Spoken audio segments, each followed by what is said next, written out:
They say isolation does strange things to the mind. But the thing is, out here, it's not your mind you have to worry about. I took the job in the dead of winter, when the sea huddled cold against the rocks like some ancient creature, all scales and silence. The lighthouse stood alone on Black Gull Point, 3 miles of jagged cliff away from the nearest road, a flickering eye over a stretch of water where ships have been known to disappear. I didn't mind the solitude.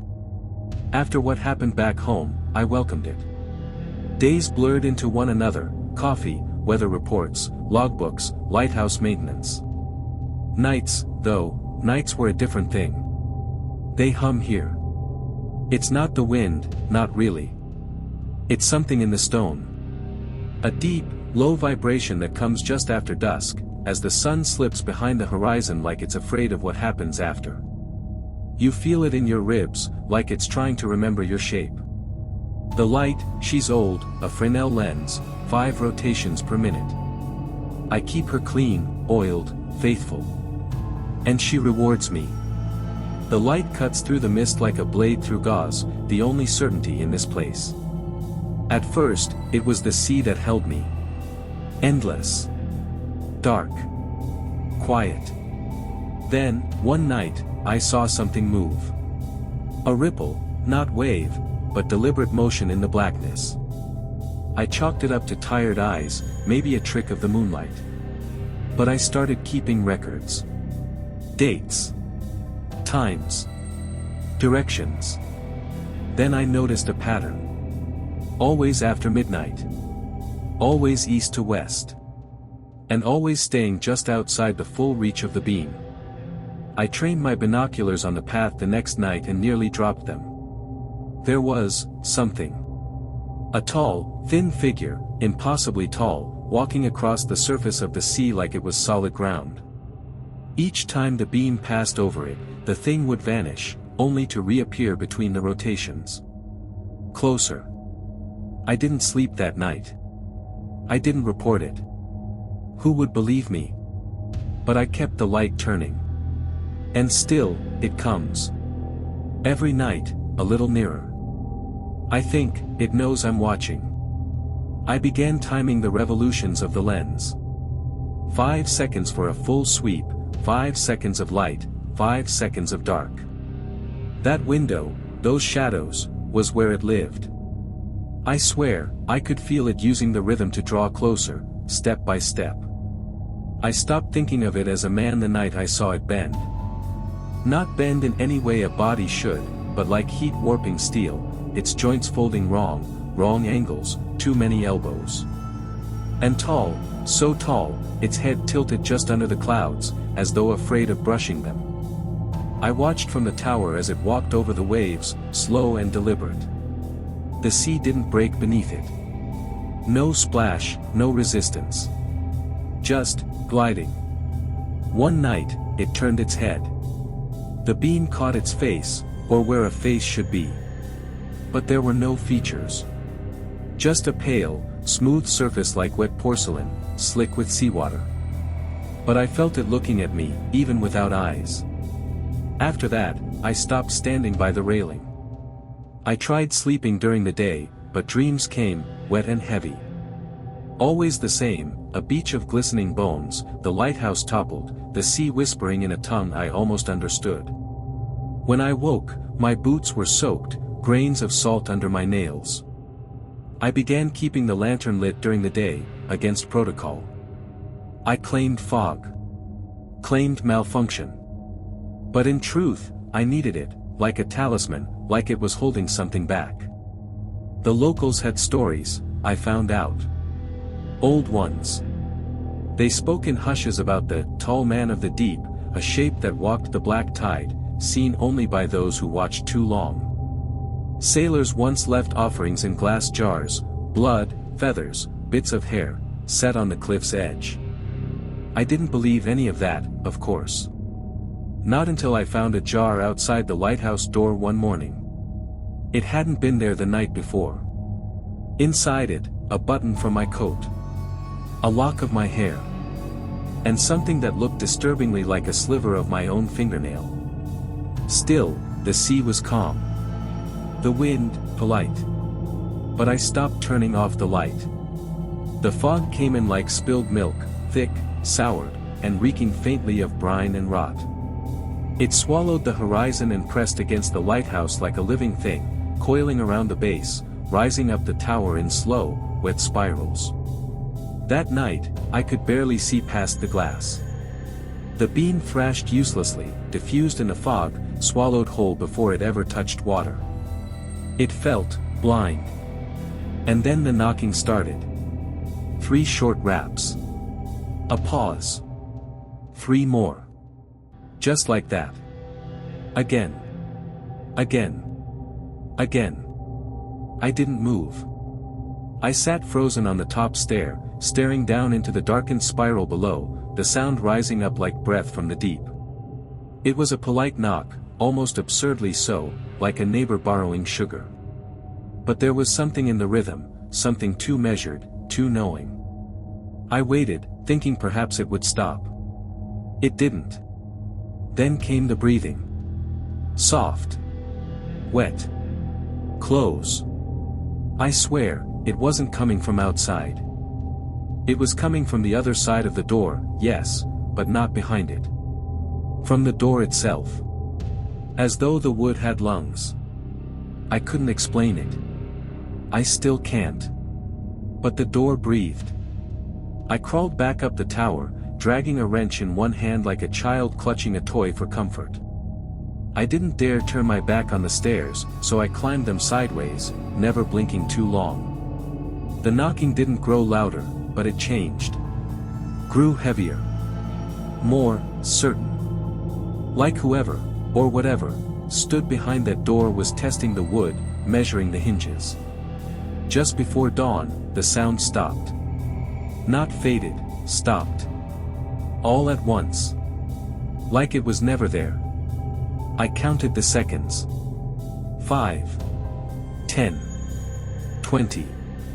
Then came the sound of retreating footsteps on the gravel path below. I hadn't opened the door. I never would. But when the sun finally broke the fog, I descended slowly, heart in my throat.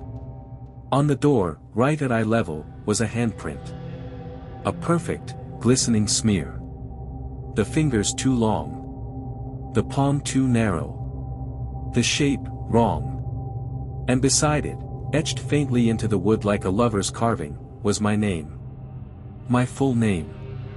Spelled perfectly. A name I had never said aloud on this island. The beam is my lifeline now. I haven't let it rest in weeks. Day and night, it spins, grinding, humming, bleeding light through the fog like a sun that never sets. I sleep in shifts, with one eye open and the oil can at my side. If the bulb so much as flickers, I'm up in seconds. I stopped sending reports.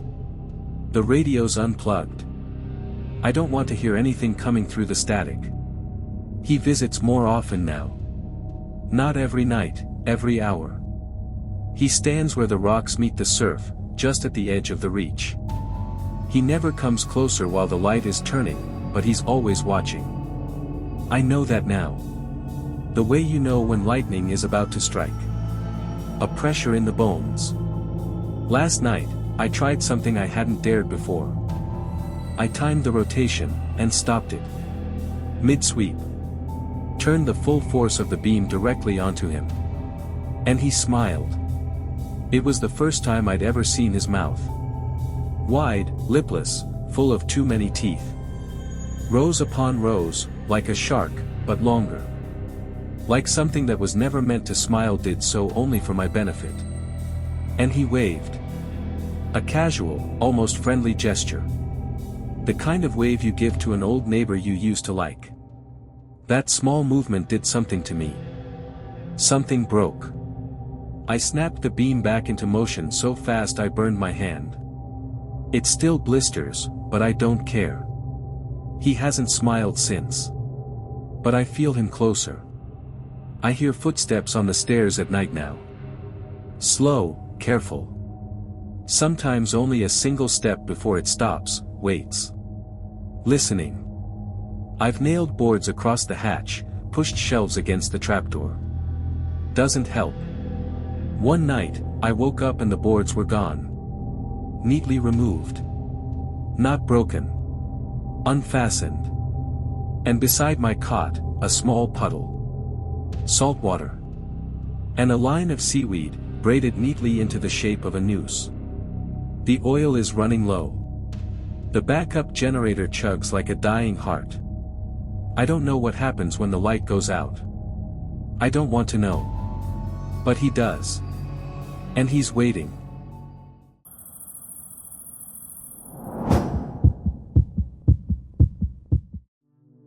There's a strange kind of silence that settles over a city after midnight. Not peaceful, hollow. Empty, like the buildings are just pretending to sleep, watching you from behind their glass eyes. I worked the night shift at the front desk of the old Atwell building. 13 stories tall, half the floors empty, the others rented out to companies that never seemed to use them. My job was simple: sit behind the marble counter from 11 p.m. to 7 a.m., watch the monitors, buzz in any late-night workers, though none ever came. I'd bring coffee, plug in my headphones, sometimes read. Nothing ever happened. Until it did. The first time I noticed the figure, it was a Tuesday. Rain had been falling sideways all night, needling the windows with that rhythmic hiss that makes your thoughts wander. Around 3:10 a.m., I stood to stretch and caught movement across the street. In the corner office window of the Franklin building, there was someone standing there. Just standing. No light in the room, just a silhouette, a tall, narrow shape. Almost looked like it was facing me. I figured someone was working late. Or maybe a janitor taking a break. Didn't think much of it. But the next night, it was there again. Same time. Same window. No motion. No change. By the fourth night, I knew something was off. It didn't matter if it rained or snowed. Didn't matter if the moon was out or the sky was pitch black. 3:11 a.m., there it was. I tried brushing it off. Told myself it was just a trick of the light, or some weird statue someone left by the glass. But I couldn't stop glancing up at it. Every shift. Every night. Always in the exact same spot. One night, I raised my hand and gave a casual wave. You know, just to feel a little less insane. It didn't wave back. But somehow, that was worse. It didn't do anything. Just watched.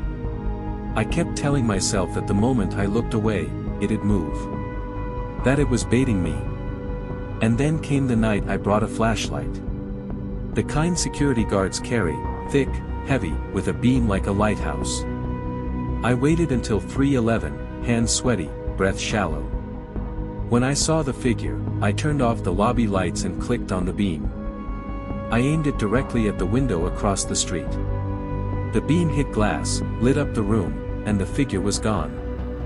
For a split second, just before I lowered the light, I saw something glint in the window. A reflection. It blinked. Once. Then darkness. And I swear on everything I have, it wasn't me who blinked first. After that first blink, I tried convincing myself it was nothing. Maybe a trick of light reflecting off glass. Maybe my eyes playing games with a tired mind. But some things don't feel like tricks. They feel deliberate. Personal. Every night, the same routine. At exactly 3:11 a.m., I'd glance up, and there it was. Unmoving. Watching. Even when I kept the blinds drawn, I felt it, like a weight on my chest, like a pressure against the skin just behind my ears. That uncanny sensation, the one you get when you know someone is staring at you. I started jotting notes. Time. Weather. Position. It was always the same. Wind howling. It was there. Heavy snow blanketing the street. Still there. Once, during a thick fog, I couldn't see the window. But I felt it. The moment clicked by, 3:11, and I knew behind the white mist, it stood, hidden and waiting. My co-workers laughed when I brought it up. Said I was scaring myself silly from boredom. Get a hobby, one of them texted. Maybe crochet. But this wasn't boredom. It was obsession. The kind that creeps in slow, makes your skin crawl when the sun sets. I tested things. Turned off the lights early. Sat on the floor. Watched from the shadows. No difference. 3:11, like clockwork. The figure appeared. Always in the exact spot, unmoving, featureless, a silhouette carved from shadow. One night, I aimed the flashlight again, heart hammering like a jackrabbit. The beam was stronger this time. I held it steady, locking it on the window. This time, something changed. The light didn't reflect. It absorbed. The silhouette grew darker against the brightness, like it was drinking in the beam. My hand trembled, but I didn't lower it. And then, it blinked again. But it wasn't eyes. Not like ours. More like a slit opening. Horizontal. Smooth. Wet. The blink was followed by something worse, movement.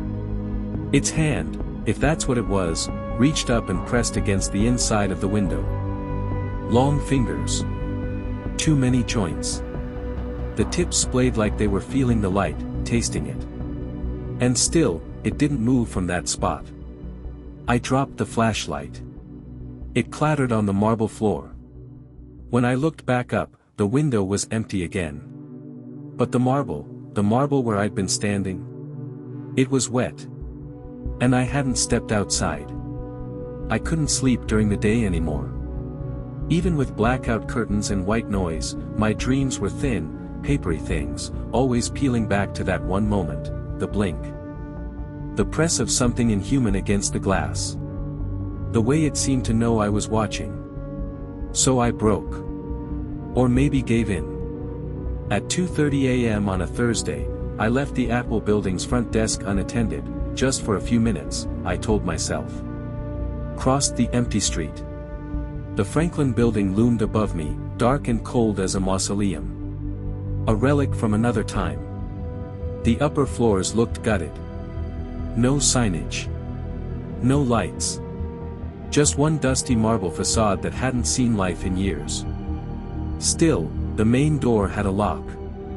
Old, rusted. I rattled it, solid. No alarm tripped.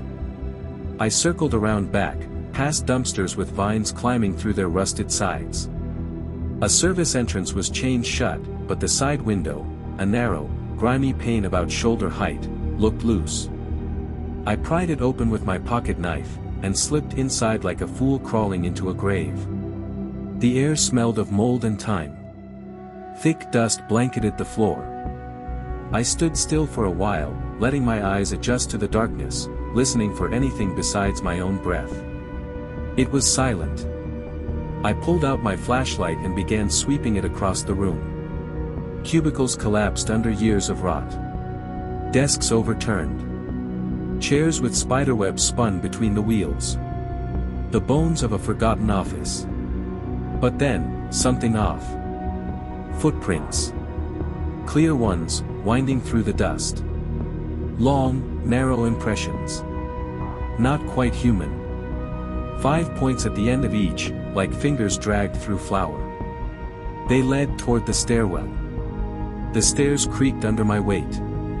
The higher I climbed, the colder it got. I passed floors of rot and decay, until I reached the 10th, just beneath the window where the figure stood. The hallway was cleaner here. No dust. No cobwebs. The air still. And outside the corner office door, someone, or something, had carved a symbol into the wood. A circle split down the middle, like a broken eye. I reached for the handle. Cold metal met sweaty palm. Unlocked. I pushed it open slowly, light shaking in my grip. The room was empty. Window wide. Windless. But something had been there. The chair was pulled back, faint pressure still denting the carpet.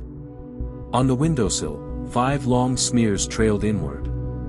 Worse still, when I turned around to leave, I saw them. Footprints. But not mine. Leading back down the stairs. Still fresh. Still wet. No shame in admitting it. Whatever nerve I'd gathered to climb into that dead building with its skin of dust and breathless silence, it snapped the moment I saw those footprints leading out. Leading back. I didn't look behind me. I didn't want to see if I was being followed. Back in the Atwell building, I slammed the door shut, double-locked it, even slid the wooden chair from the break room under the handle. My pulse was drumming behind my eyes. Every shadow felt sharper. Hungrier. It was 3:04 a.m. I sat back at my post, heart still skittering like a trapped beetle. The monitors blinked softly in the dark. 6 feeds. 3 elevators. 2 hallway cams. 1 exterior, aimed at the street, and there it was, the Franklin building. I stared at that window. Top corner. Black as ink. 3:10 a.m. Nothing. 3:11. The screen fuzzed. Just for a second. Static, like an old TV losing signal. And then the window came into focus. Empty. No figure. No silhouette. I felt a strange relief. Maybe I'd broken the pattern. Maybe it needed me to see it to exist. Maybe. Then I noticed the camera in the lobby flicker. The one pointed at my window. I switched feeds, hand trembling. And there it was. Not across the street. Not distant. Inside. The same silhouette now stood at my window. Motionless. Tall, thin, limbs too long. It faced the lobby, faced me. Its head tilted slightly, as though studying. Waiting. I froze. Didn't turn around. Couldn't. Instead, I watched the screen. The figure never moved, but I saw something else, my own reflection in the lobby glass. Only, it was wrong. My face was turned toward the window, yes, but the expression, it wasn't mine. The smile was too wide. The eyes too empty. My reflection raised its hand. Slowly. Deliberately. I didn't. It waved. And the figure behind the glass waved back. The monitor feed cut to static. And in the silence that followed, I heard a tap. Not on the window. On the inside of the monitor glass. Tap. Tap. Tap. I haven't worked a night shift since. But sometimes, at 3:11 a.m., I wake up in the dark, and the screen of my old TV flickers on by itself.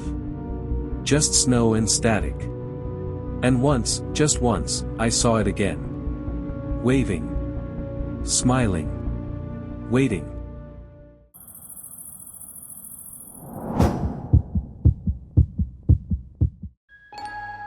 They told me the hospital only had 12 floors. I've worked security here 5 nights a week for the better part of 2 years. It's not glamorous, just fluorescent silence and hallway echoes. I clock in at 11 p.m., do my rounds, sip burnt coffee in the break room, and occasionally escort the odd insomniac patient back to their bed. But last Tuesday, something changed. It was just past 3 a.m., the dead hour, when even the spirits seemed to sleep. I was on the top floor, the 12th, locking up the west wing for renovations. I called the elevator like always. Nothing unusual. Except when the doors opened, the button for floor 13 was glowing. I blinked. Rubbed my eyes. Thought maybe I was overtired. Maybe someone had drawn a prank with tape and a Sharpie, but no, it wasn't tape. It was lit. Just like all the others. A clean, perfect, digital number glowing amber. There is no 13th floor. Not on the schematics, not on the building directory, not on the emergency plans drilled into my skull. I was sure of it. I've walked every hallway of this place, from the morgue to the maternity ward. There's no room for an extra floor. No ceiling high enough. No stairwell that climbs past 12. And yet, it was there. Waiting. I should have walked away. Should have chalked it up to a power surge or a glitch. But something in me itched, the part of a man that stares too long at the edge of a cliff. So I stepped in. The doors hissed shut behind me, smooth as sleep. I watched my finger rise on its own, like someone else was moving it, and pressed 13. The elevator hummed, then began to descend. Not ascend, descend. That was the first thing that felt wrong. I was on the top floor. Floor 12. And yet, the elevator was going down to 13. A low, mechanical groan filled the space. I glanced up. The floor counter flickered, glitched for a breath, then shifted from 12 to 13. With a soft chime, the doors slid open. And I swear to you, I swear on whatever part of my soul still believes in light, what I saw was not part of this building. Not part of this world. The hallway ahead of me was long and dimly lit. The walls were lined in old floral wallpaper, faded and peeling like wet skin. A brown carpet stretched outward, stained with blotches that might have once been red. The air smelled of mildew, electric rot, and something faintly sweet. There were no windows. No nurses. No patients. Just that hallway, and the sound of a television playing somewhere far down the corridor. Muted laughter. A static buzz. I stepped forward. The elevator shut behind me without waiting. And I knew then, I had just gone somewhere no one was meant to return from. My boots made almost no sound on the carpet, but I could feel the floor beneath me shifting slightly, like something massive moved underneath it. Like the whole place was breathing, slow and steady, with me trapped in its lungs. I walked. The hallway stretched ahead like a dream you can't quite wake from. The walls were a sickly yellow, covered in that peeling, floral wallpaper, the kind you'd see in an old roadside motel, the kind where bad things happened and no one ever checked out. There were doors on either side of me, all identical. Numbered, like hotel rooms, 1301, 1302, 1303. Each door had a brass handle, dull with age, and a peephole. I felt watched by every single one. I didn't dare knock. That static-filled laughter continued, distant and echoing. It seemed to bounce from door to door, impossible to place. Somewhere, a light bulb buzzed like a trapped insect. I passed a mirror hanging crooked on the wall. And this is where it gets worse, because when I looked into it, I didn't see myself. I saw the hallway, empty. I stood right in front of the mirror, close enough to fog the glass with my breath, but the reflection stayed barren. I wasn't there. No reflection. No face. Just hallway. I kept walking, heart thudding like a fist inside my chest. The air grew thicker, like breathing through wet cotton. The laughter on the TV gave way to something worse, crying. Soft, like a child who didn't want to be heard. I reached for my radio to call dispatch. Static. No voice. I spoke into it anyway, Unit 19, checking 3rd, Floor 12, West Wing. Possible power malfunction. I didn't even say, Floor 13 aloud. The words wouldn't come. That's when I passed room 1313. The door was ajar. A thin sliver of light leaked out into the hallway, golden and soft. The crying stopped. I froze, every hair on my arms rising. The door creaked wider, just a little. I should have turned and run. But I didn't. Because from inside the room, I heard my voice whisper. Help me. Not someone like me. Not a recording. It was me. My exact voice, broken, desperate. Saying those two words again, and again. Help me, help me, help me. My legs moved before my brain did. I pushed the door open all the way. And what I saw inside made me question everything I knew about time, about self, about the rules that hold the world together. The room was small. Yellow light spilled from a bare ceiling bulb, swaying slightly like someone had just left. It wasn't a hospital room, not exactly. More like a motel unit, old and stale. The kind where the smell of time seeps into the walls. And there I was. Sitting in the corner. Knees pulled to my chest. Head buried in my arms. I could see my uniform, the same navy jacket with the stitched security patch, the same scuffed boots, even the tear in the fabric near my collar. It was me. But smaller. Diminished. He didn't look up. Just kept repeating it. My own voice, ragged and terrified. Help me. Help me. Help me. I stepped closer, slowly. The air buzzed like old film. The static I'd heard in the hallway was louder here, but not coming from a television, it was radiating from the very walls, like the whole room was vibrating between frequencies. Hey, I said. Are you, me? He stopped. Slowly lifted his head. And smiled. But it wasn't relief. Not hope. Just, a wide, knowing grin, like a man who'd been waiting for the punchline of a long joke. That's when I noticed the walls behind him. Lined top to bottom with photos. Hundreds of them. All of me. Me sleeping at my desk. Me walking patrol outside the hospital. Me in my apartment, brushing my teeth. Some were from angles that would be impossible, ones that made my stomach turn. A few were close-ups. So close you could see the pores in my skin, the tiny scar on my chin I'd had since I was 9. I reached out to one. My fingers trembled. This one showed me inside the elevator, pressing 13. I never saw anyone take it. I never felt watched. But here it was. Proof. Framed in curling photo paper and cheap tacks. Behind me, the other me stood up. His eyes were wrong, too wide, too empty. He whispered something I didn't understand, syllables in reverse, like a cassette tape spun backward. Then he pointed at the ceiling. I followed his gaze. And saw the camera. A tiny red light blinked from the ceiling corner. And then. It turned to face me. It moved. The lens zoomed, focusing. I could hear it whirring. I ran. Bolted through the door, down the hallway, heart hammering like it wanted out of my chest. The laughter came back, only now, it followed me. It was my laughter. Behind every door I passed, my voice echoed, mimicking me in cruel harmony. Help me. Help me. Help me. I found the elevator. The doors were still open. I dove in. Slammed the button for the lobby. The doors closed. But the elevator didn't move. Not up. Not down. Just, still.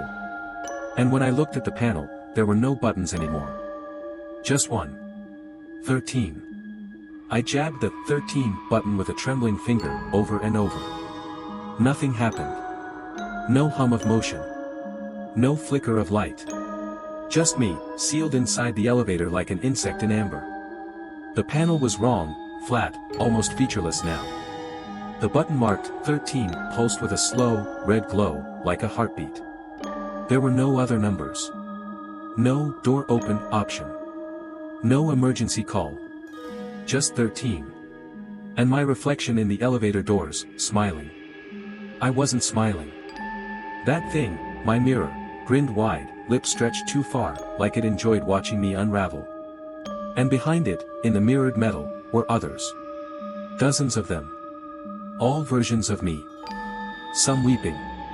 Some screaming. One just standing, eyes gouged out, mouthing words I couldn't hear. I looked around. No hatch above. No emergency brake I could pull. The walls felt closer now, tightening like ribs around a lung. Then I heard it, footsteps. Outside. Impossible. I was supposed to be alone. But the soft, deliberate steps circled the elevator. Like someone, or something, was pacing around it. Then it knocked. Once. Twice. Then a slow rhythm, 3 knocks. Pause. 3 more. I backed into the corner. Then, the elevator began to move. But it wasn't going up. It was going sideways. There was no sensation of descent. No change in gravity. But the feeling in my gut twisted like a compass gone mad. The number above me changed, 1313A 13B. It kept going. Floor after floor. 13 forever. And then, sudden stillness. The doors opened. Not to a hallway. To a security room. But not mine. This room was a mirror image of my post at the hospital, only older, dust-covered. Monitors flickered with black and white footage. One screen showed a version of me walking the lobby. Another showed a nurse wheeling a patient down a hallway that didn't exist. A third screen showed this elevator. The one I stood in. Empty. I stepped out. A clipboard sat on the desk. I picked it up. At the top, it read. Night security rotation, 13th floor assigned, my name, status, active. Replacement, pending. Behind me, the elevator closed. And vanished. No hallway. No doors. Just a wall now. And me, standing alone in a place where time is thin and reason leaks like rain through the ceiling. I watch the monitors now. Sometimes, I see a new face walk into the elevator. I see them press 13. I try to warn them, through the static. Through the hum. Through the flickering screens. Sometimes they hear me. But mostly, they don't. And someone else takes their shift.